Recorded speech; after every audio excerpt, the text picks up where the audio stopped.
Hey everyone, I'm Heather and welcome back to my channel. So we are back today with the Radiance. It's been a minute, so I don't really quite remember what we were doing. So let's go ahead and get into it and see if we can figure it out.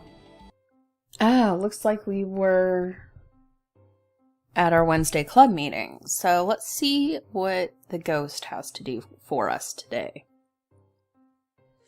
Heather, are you heading back to the cold room today? Yes, but I think I've reached a dead end on this mystery.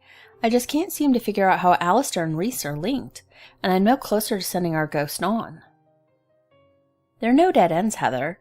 Maybe you just need a fresh pair of eyes on the situation. Do you mind if I come with you to the cold room today? Maybe I can offer some new insight. Sure, I'm certain Alistair would appreciate someone new to talk to. Great. Let me gather some things. I think I have some books that may help us.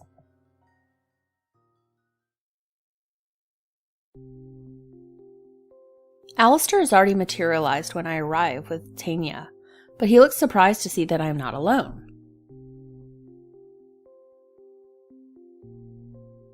Alistair, this is Tanya. She's the one I told you about. Tanya's eyes are wide as she looks at Alistair's ghostly figure. Wow, Heather told me that you had a physical form, but I never thought it would be like this. Like what? Like, so solid? It's nice to meet you, Tanya. Tanya offered to help us figure out what happened to you. I appreciate it, but I told you that I will be okay. You don't need to work so hard. Shush, I want to help you, and so does Tanya. That's right, and look what I brought. Tanya pulls a book out from the collection she gathered and hands it to Alistair. You can hold physical objects, right? I can. What is this? It's the Starminster Academy Annual, from last year, of course. I thought maybe it might jog some memories. Alistair opened the book and looked through the pages. He flipped slowly back and forth, reading each page carefully. After a moment, his eyes widen. This does look familiar, and I seem to be wearing this school uniform. Did I go to this school?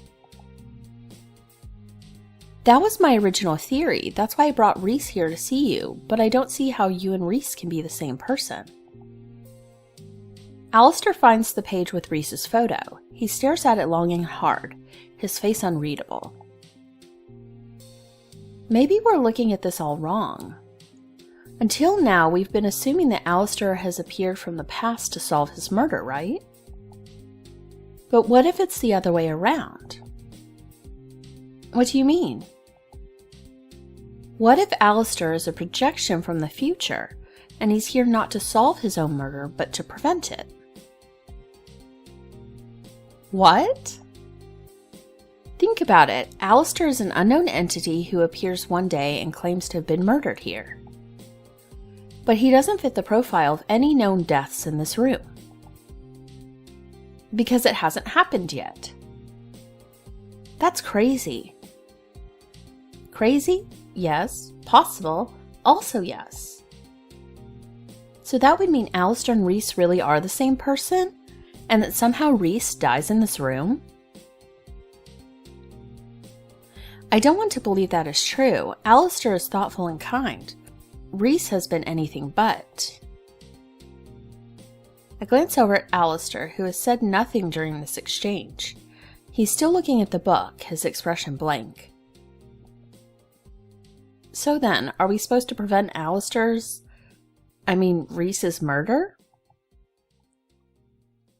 That would be my guess. But what happens to Alistair then? I guess he wouldn't exist. He's the spirit of Rhys in the future, right? If Rhys never dies, then Alistair would never need to appear here. I have mixed feelings about this. Obviously, preventing a death is the correct choice in this scenario. Alistair would no longer be stuck in this room, and Rhys would live. But then I'd never see Alistair again. He's so much more than just the ghost of Rhys.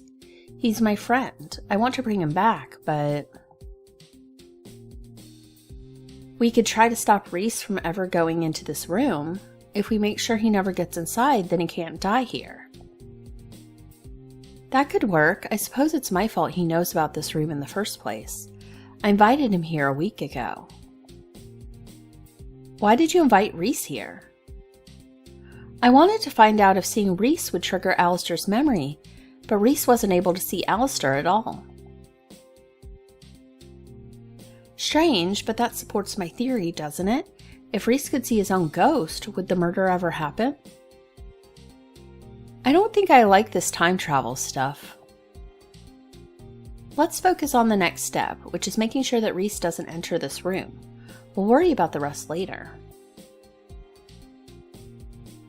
Sounds easy enough. I just wish I didn't feel so conflicted about the whole thing. Once again, I look towards Alistair. He's no longer engrossed in the book. Instead, he's looking at me. His face is somewhat sad. Are you okay? I'm fine. This is just weird. Yeah, it really is. It's getting late. Heather, we better get going. My mind is racing. This is more complicated than I thought. There's so much happening, and I want to help, but I'm unsure how. Whichever way this happens, either Alistair or Reese will be no more, and I'm not looking forward to finding out which one it is.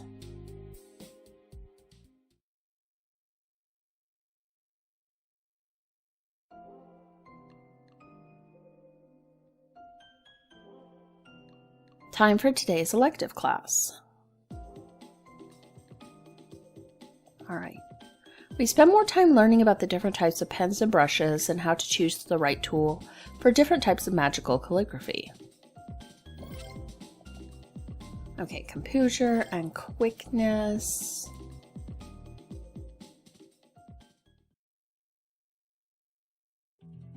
In this week's tutoring session, I have two things on my mind: the Festival of Embers and Arian's inevitable turn to the dark side. On the one hand, I'm looking forward to the festival, but every time I think about him, my mind replays that scene, the vision I saw in the old library. The look in his eye, the wave of dread that consumes me every time I picture it. It's nothing good. Your mind is drifting, Miss Ash. I snap out of my own inner thoughts and see Arian's face in front of me. This comment from him would have once been paired with a scornful expression, but now he is smiling as he gently chides me. There's nothing sinister in this face. Sorry, I guess I just have a lot on my mind. Let's try again. Today we are practicing psychometry, which is reading the history of an object through touch. I'm holding an antique pocket watch, attempting to determine the identity of the previous owner. So far, I've been able to see small snippets of the person's life, but putting them all together has proved rather difficult. Or maybe it's just difficult because my mind is clearly somewhere else. I take a deep breath and attempt to clear my mind again. Don't think about the vision. Focus on the watch. Don't think about the vision. Don't... Stop. I open my eyes. Arian moves from a seat behind the desk. He stops in front of me, leaning against the desktop in that casual way of his. What's going on? Nothing's going on. I'm just having trouble concentrating today. Miss Ash, you know I can tell when your mind is clouded, right? You can? I can feel anyone's mind if they are in close proximity. So you're reading my mind now? My words come out harsher than I intended. I'm angry at the potential breach of my privacy, but really I'm more worried that he will see what keeps replaying in my mind's eye. What would he think when he sees me envisioning him in that way? No, I am not reading your mind. My gifts allow me to see the state of someone's mind like an aura. If I wanted to read your thoughts, I could, but I would never invade your privacy in that way. Oh. I feel a little guilty about lashing out at him, but I am also relieved he can't see what I'm thinking currently. So, will you tell me why your mind is currently resonating a dark aura? What's a dark aura mean? It usually means the person is plagued with dark emotions, guilt, grief, fear. Fear, that's exactly what I'm feeling. I'm afraid of what I saw, afraid it will come true, afraid the man in front of me will cause pain and destruction. I can't help if you don't share with me. I'm not sure you can help regardless. Try me. Let's tell him. My warring emotions feel overwhelming. I want to tell him, but I'm afraid of the consequences. Would I want someone to tell me if they had a vision of my future? Yes, I think I would. As hard as it is, Arian deserves to know. If there is any chance of changing this future, it's best that he be fully aware. Last week, during our lesson, I had a vision. Unlike any other I've had before, this one was more of a feeling. It's hard to explain. Visions are not always received in the same way. You can use your sight by seeing, hearing, or feeling. So what you experienced is simply another facet of your seer abilities. That makes sense. So what did you feel? I felt dread, fear. Fear of what? You? If I hadn't already been studying Arian's face, I may have missed the flicker of shock that passed over his features. He composed himself immediately and fixed me with an almost clinical look of interest.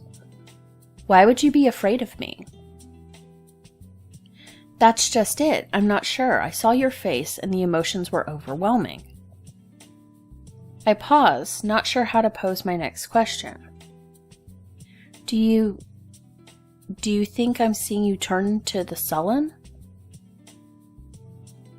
Arian straightens up, no longer in that casual leaning position on the desk. He moves back to his chair and sits, hands folded underneath his chin.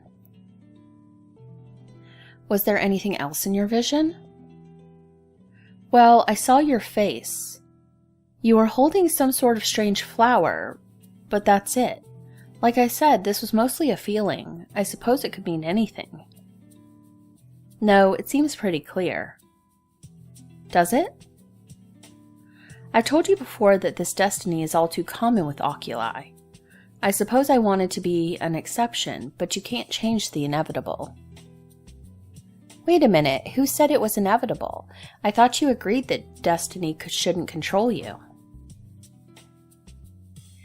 Arian gives a small sigh and closes his eyes.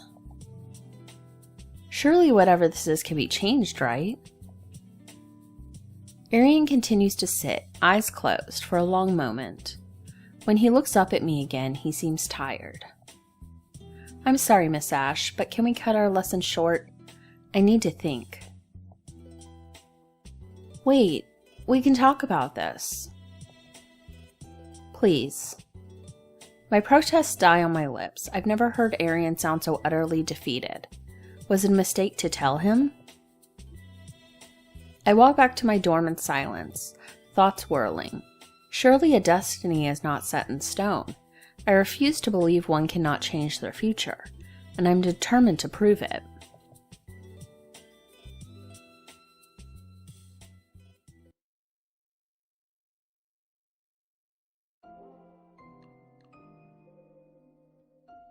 Time for today's electives. Symbology. Today we focus more on learning some of the most common symbols and their meanings. Alright. So now it is Friday. If we don't have an event, it should go to the weekend. Oh no, we do have an event. Tonight is the Festival of Embers, my first Radiant party. Rayla has already left, claiming she had some special business to take care of. So I suppose I will be arriving solo. When I arrive at the Festival of Embers, the party is already in full swing. I've never seen so many students in one place. The outside grounds have been transformed into a huge open-air ballroom, and there are people everywhere, dancing, eating, talking. I scan the crowd for a familiar face, and spot Professor Balin surrounded by a group of my fellow Azurite students. He smiles when he sees me approach. Miss Ash, how are you enjoying your first party at Sarenvale? It's so fancy and so much food. It is indeed quite something. Are there any official events at the festival, or just food and socializing? The most anticipated event is the bonfire. Since the Festival of Embers celebrates rebirth, students are encouraged to write down their wishes for personal growth and throw them into the fire. When does the bonfire take place? Not for another hour or so. You can go ahead and eat if you like. It should hold you over until then. That sounds like a great idea. Good luck in your endeavors tonight, Miss Ash. Thank you, Professor. I walk up to the nearest food table and start picking out things to eat. There's everything from little sandwiches to large platters of meat and vegetables. It takes me longer than I expected since there's so much to choose from, but once I made my selection, I make for the nearest table where I find an empty seat. As soon as I sit down, someone sits next to me. Found you! Rayla is positively glowing in the evening light. She's obviously in her element, at a party, surrounded by people. And I see you've decided to start with the food. Excellent choice.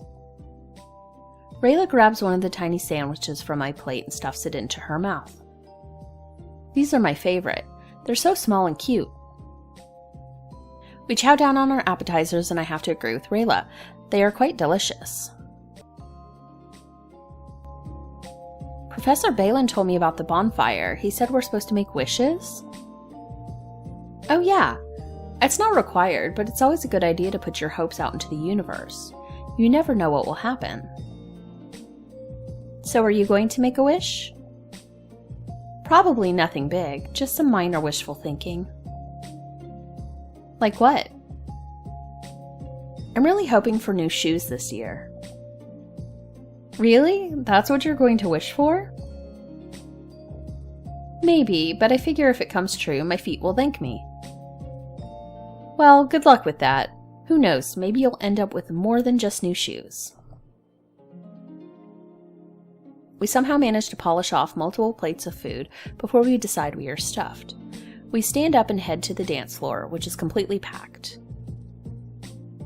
A band has set up on stage and is playing upbeat songs that I've never heard before. Students are swaying and moving to the music. As soon as we join the crowd on the dance floor, Rayla starts dancing. I've never seen her like this before. She bounces and twirls, moving her hands through the air. Her hair whips back and forth, and she's practically vibrating with excitement. This is awesome! Look at everyone! Everyone is happy! I nod in agreement. She's right. It's nice to be here amongst the crowd. It almost makes me forget about the troubles that have been looming over me the past few weeks. Almost. Soon the dancers begin to disperse, and there's an announcement that the bonfire has begun. We leave the dance floor and make our way to the front of the gathering crowd.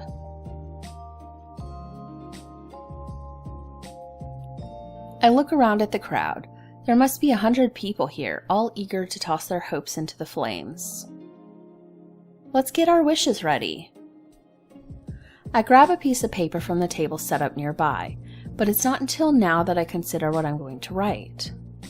There's no time to dwell on it because the crowd is thickening, and everyone rushes forward and begins hurling pieces of paper into the fire. I better decide quick. Professor Balin said people usually wish for personal growth. What area do I feel needs work? Hold on. Mind, body, social.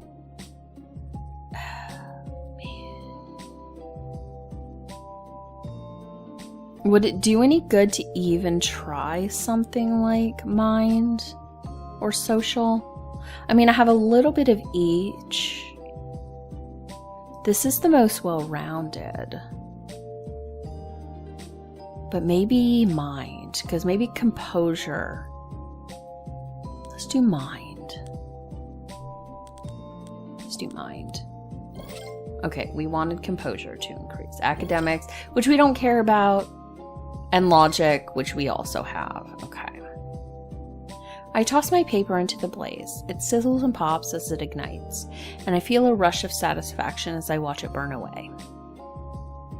Here we go! Rayla flings her paper into the air and watches as it vanishes into the inferno. That felt good. Yeah, I like burning things. Don't tell the other dryads. The bonfire continues to burn, sending plumes of smoke into the sky. People start wandering off, making room for others. Now what? Surely you have someone special you'd like to cuddle up with under these stars. I suppose I do. You need to hurry then, or else you won't get your chance. She's right. I just now realized I haven't even seen my special someone at the festival tonight. I scan the crowd of students, attempting to find the familiar face amongst them. Then I see him. Rayla follows my gaze and gives a knowing smile. Go get him! I see Arian standing with a couple of the professors near the dining tables. Of course he'd be hanging out with the professors. He looks my way when I approach and nods in greeting. He excuses himself from the group of chattering professors and walks towards me. Miss Ash, are you enjoying the festival? I am. Are you going to throw a wish into the bonfire? Actually, I already did. How about you? I prefer not to interfere with fate's will. Oh, come on, don't be so serious. But Miss Ash, it's not wise. Wishes are always unpredictable. I'm willing to take that risk. He stares at me, trying to gauge my seriousness. Then, to my surprise, he smiles. Very well then. May you find whatever it is that you desire. That reminds me, I have a gift for you. I reach into my pocket and retrieve the box I got from the market. I present it to him with a flourish. What is it? It's something from the human world. Arian takes the box out of my hand and opens it. His eyes widen as he examines the contents. It's beautiful. Where did you get this? I got it from the market. They had an entire booth full of things from my side of the world. This is very special. Thank you. We stand in silence for a moment, each of us lost in thought. Finally, I break the silence. I wanted to give you a gift because I think you're a great friend. Thank you. I appreciate that more than I can express. I really mean it. You've been helpful to me ever since we met, and I want you to know that I value your friendship. And I value yours, Miss Ash.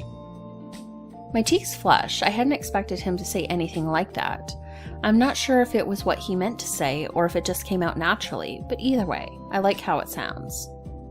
His eyes are on me and I suddenly find the urge to change the subject. It's getting quite loud. There's so many people here. Indeed.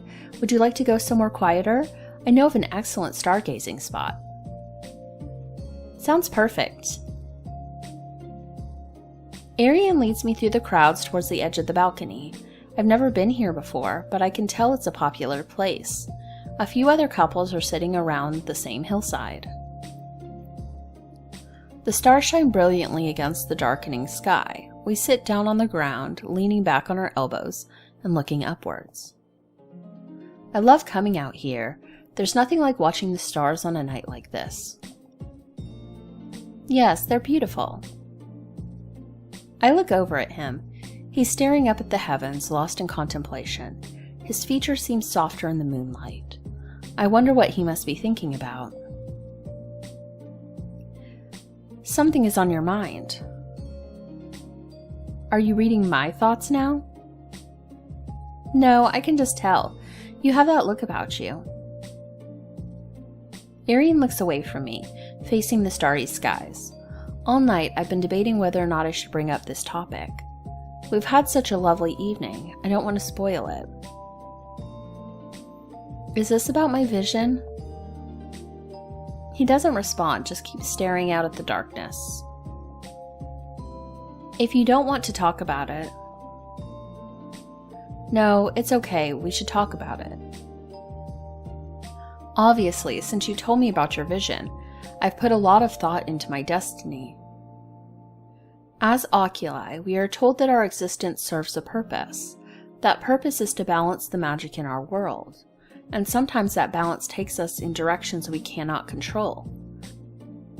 We do not disparage those of our kind who have chosen darkness, because that is what is necessary.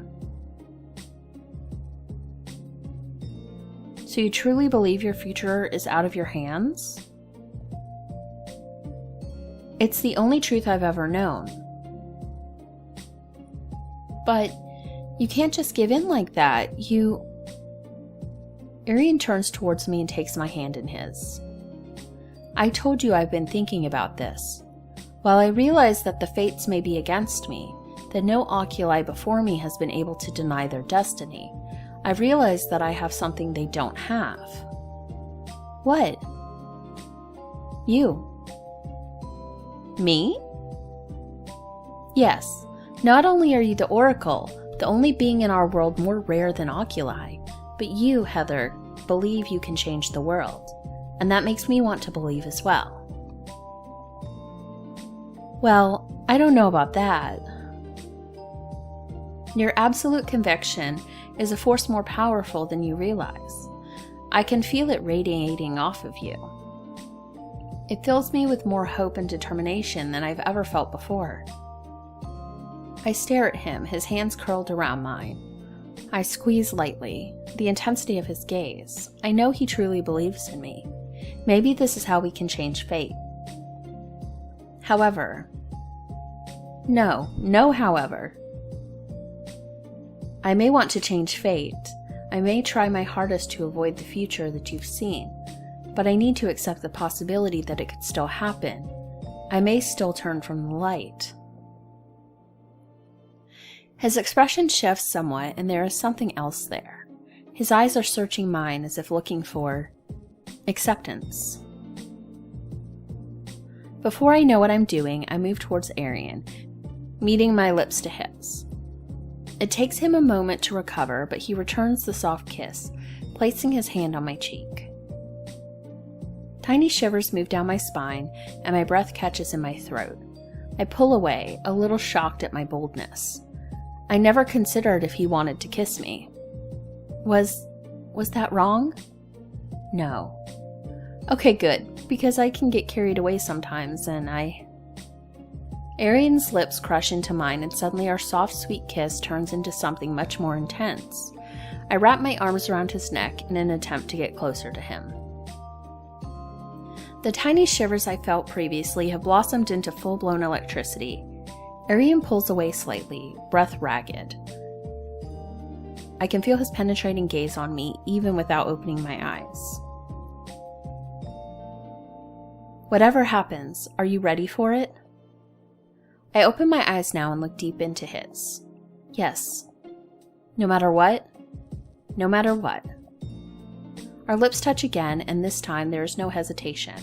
We simply fall into each other, reveling in each other's touch, surrounded by the night sky. I'll change your fate if it's the last thing I do.